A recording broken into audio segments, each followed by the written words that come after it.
ஆதியும் அந்தமும் இல்லா அரும் பேரும் ஜோதியை யாம் பாட கேட்டேயும் வாழ்த்தடங்கள்.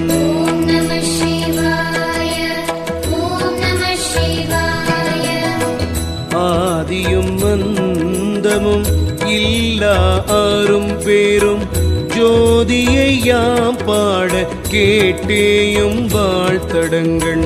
மாதே வளருதியோ வன் செவியோ நின் செவிதான் மாதேவன் வார்கழல்கள் வாழ்த்திய வாழ்த்துலி போய் வீதிவாய் கேட்டலுமே விம்மி விம்மி மெய் மறந்து போதாரமளியின் மேல் நின்றும் புரண்டு இங்கண் ஏதேனும் ஆகான் கிடந்தாள் என்னை